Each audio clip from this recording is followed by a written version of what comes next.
बट्टू उप तहसील कार्यालय में चल रहे किसानों के धरने में आज गांव रामसरा व गदली के सैकड़ों किसानों ने भाग लेकर किसान आंदोलन को अपना समर्थन दिया।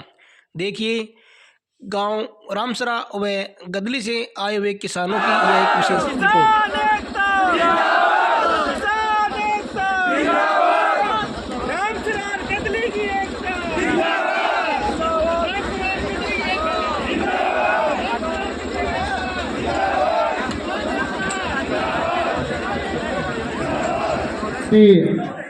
आदर व मान के योग्य गांव गदड़ी व रामसरा के बुजुर्गों, नौजवान साथियों, मातृशक्ति माताओं, बहनों, आप सभी को मेरी राम राम। और आपका यहां पर पहुंचने पर बारंबार धरना कमेटी बहुत स्वागत करती है। बुजुर्गों, नौजवान साथियों, सबसे पहले 5-7 नारे इतने जोश से लगाए कि प्रशासन को भी पता चले कि रामसरा और गदड़ी गांव के बुजुर्ग, नौजवान, माताएं, बहनें इस आंदोलन को मजबूती देने आए हैं, वो इस आंदोलन को और आगे बढ़ाने आए हैं। किसान मजदूर एकता। जितने साथी पीछे खड़े हाथ उठा के बोले भाई, ये कोई आगे आगे बैठे भान थोड़ी बोलना।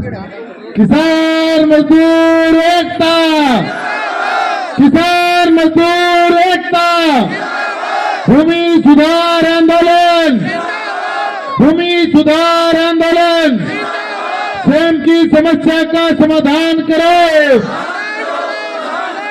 लोग किसान जागरूक हो चुके हैं इस समस्या के प्रति और अपनी लड़ाई लड़ने के लिए इतनी भारी संख्या में यहाँ पर पहुंचे हैं। बुजुर्गों, नौजवान साथियों, पीछे 3 गांव के काफिले यहाँ पर आए थे। बड़े ही शानदार तरीके से गाजे बाजे के साथ वो पहुंचे थे। तो कमेटी के सदस्यों और यहाँ पर जो रेगुलर आते हैं उनको उम्मीद थी कि रामसरा और गदड़ी का भी इतना ही शानदार काफिला होगा, और उस उम्मीद पर आप सभी खड़े उतरे और इतना जबरदस्त काफिला आप लेकर आए हैं। जोरदार तालियां गांव रामसरा और गदड़ी के किसान साथियों के लिए बजाएं। बुजुर्गों, नौजवान साथियों, ये धरना 21 नवंबर से शुरू किया था। 5 दिसंबर को बड़ी एक महापंचायत की थी। उसके बाद में डीसी साहब ने एक कमेटी बनाई थी, परंतु उसकी कोई ज्यादा गतिविधि नहीं हुई। तो 10 तारीख को अभी ये महापंचायत रखी गई थी, परंतु सरकार के कानों पे जू नहीं रहेंगी तो हमने ये ताला लगा दिया। आज 8वां दिन है इस तालाबंदी का, और लगभग 58-59 दिन हो गए, अपने 60 दिन हो गए लगभग धरना शुरू किए को। अब कुछ खबरें निकल कर आ रही है। कल पीलीमंदोरी गांव में कर्मचारी आए थे, 50-51 ट्यूबवेल वहां पर चिन्हित करके गए हैं। रामसरा गांव में भी आए थे। जितने गांव बचे हैं उनमें भी जल्दी समय में वो आएंगे।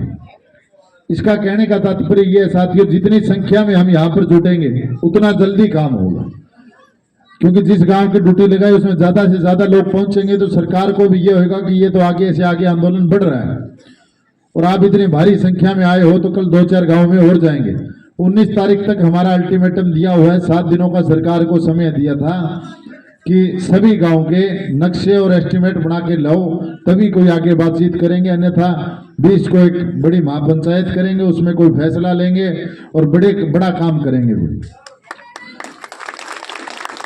तो ये तो जितने ग्रामवासी कोई पहली बारी आया है उन्होंने बताने खातिर सारी बात बताई था भी ये धरना किस प्रकार कहाँ पर खड़ा है आज की तारीख में। बुजुर्गों, नौजवान साथियों, सेम की समस्या कोई आज की समस्या नहीं है। काफी गांव में तो 20-20 साल पुरानी, 30-30 साल पुरानी, कई गांव में 5 साल पुरानी, 10 साल पुरानी। अपने रामसरा और गदड़ी में तो मानो थोड़ा ही टाइम होया है, जो ये 2-3 शिवाने आ रहे हैं। तो ये समस्या आप जागरूक समय से हो गए, आप पहुंच गए तो ये आगे नहीं बढ़ेगी। क्योंकि जिन गाँव में पहले जागरूक नहीं हुए किसान और आए नहीं, उन गाँव का आज बुरा हाल है। तो आप समय से पहुंचे हो तो आपका समाधान भी जल्द होगा और ये समस्या आगे भी नहीं बढ़ेगी। और एक मैं बधाई देता हूं उन किसानों को भी जिनके सेम की समस्या नहीं है, परंतु वो इस आंदोलन में आए हैं। वो ये चीज समझे हैं कि ये अकेला सेम का आंदोलन नहीं है, ये किसानों की एक ताकत दिखाने का भी आंदोलन है, इलाके के लोगों को जागरूक करने का भी आंदोलन है। और इस आंदोलन से अकेला सेम के समस्या वाले किसानों का समाधान नहीं होगा। इस आंदोलन से आने वाले समय में बट्टू ब्लॉक के प्रत्येक किसान को फायदा होगा, चाहे कोई बीमे की समस्या हो, चाहे मुआवजे की समस्या हो, चाहे कोई नकली बीज की समस्या हो, नकली स्प्रे की समस्या हो। क्योंकि सरकार भी तो ये देखती है कौन सा एरिया जागरूक है, किस एरिया में आंदोलन होते हैं। अगर हमारे एरिया में इतना बड़ा आंदोलन कामयाब होता है तो सरकार आने वाले समय बीमा बांटेगी तो सारों पहला भट्टू का नंबर आऊगा।